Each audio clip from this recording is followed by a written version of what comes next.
ایمان بیوم الاخرت د آخرت په ورځ باندې ایمان لرل او د قیامت په ورځ باندې ایمان او یقین ساتل. د دې مطلب دا دی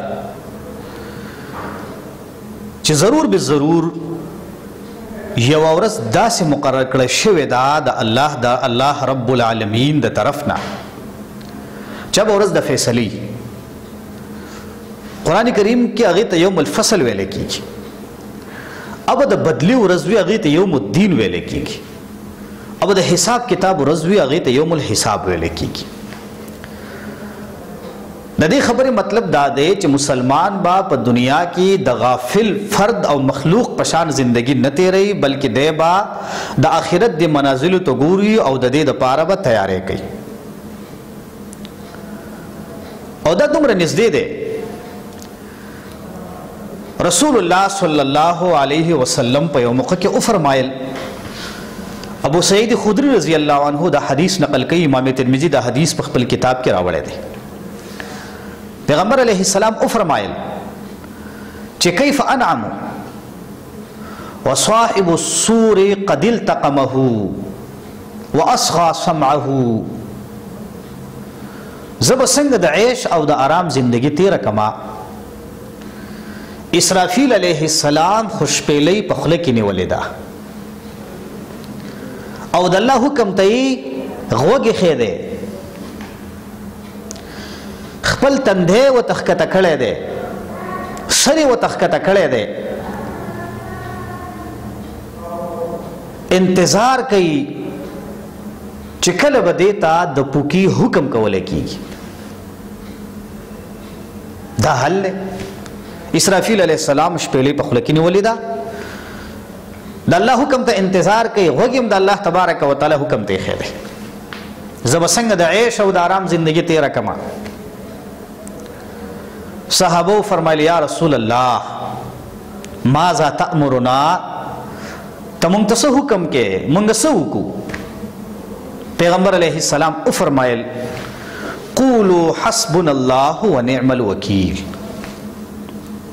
دا کلمات وائے حسبنا اللہ و نعم الوکیل، بس اللہ کافی دے زمونږ د پاره او الله ښه کارساز دی.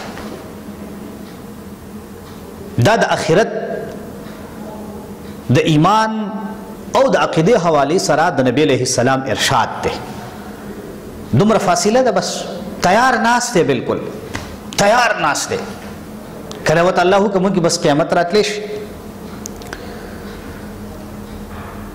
زمونږ ذهن کې خدا خبره چلیږي، زمونږ معاشره کې بعضې خلک دا خبره کوي چېرې د دنیا زندگی به په عیش او په آرام باندې تېره کو او په قیامت کې به ګورو. صاحبانو قیامت څلرې خو نه دی. سوره حجر کې الله فرمایي وما امر الساعة الا کلمح البصر او هو اقرب.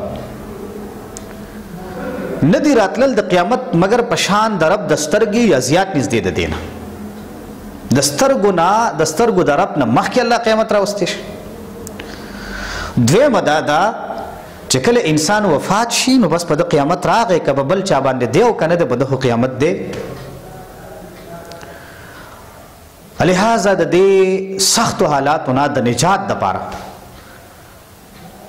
په دې دنیا کې چې دا د آخرت دپاره کرونده ده، موږ له پکار دي چې موږ تیاری وکړو، موږ تیاری وکړو.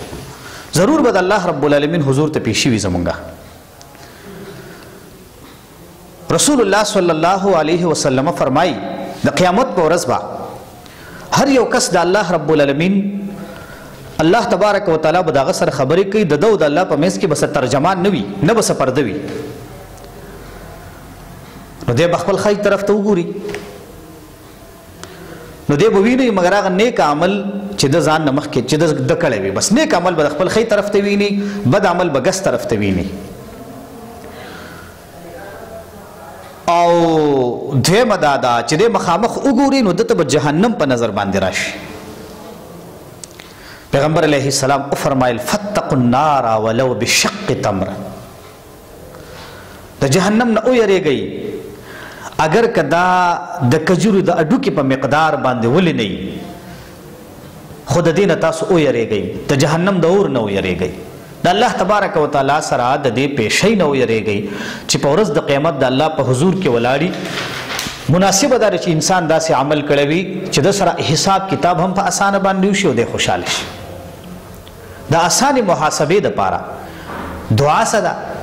حضرت عائشہ رضی الله تعالی عنها فرمایي چې ما د رسول الله علیه السلام نه اورېدلی دي چې نبی علیه السلام په خپل منځ کې دا دعا غوښتله: اللهم حاسبني حسابا یسیرا، یا الله ما سره حساب کتاب وکړي، آسان حساب کتاب را سره وکړي.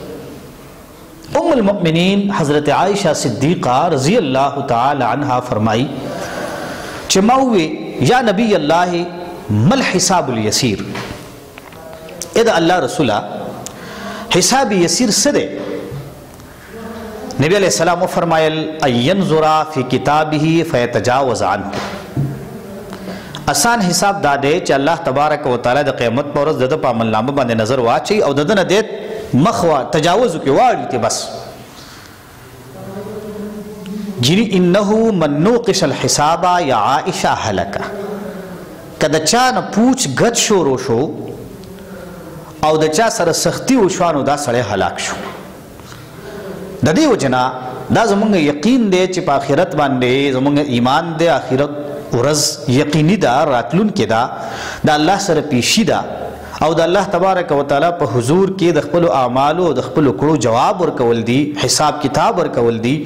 نو یو خود دې دپاره تیاری پکار دی او دویم دا دعا حسبنا الله ونعم الوکیل او ورشرا اللهم حاسبني حسابا یسیرا، دا دعا ډیره کول پکار دي.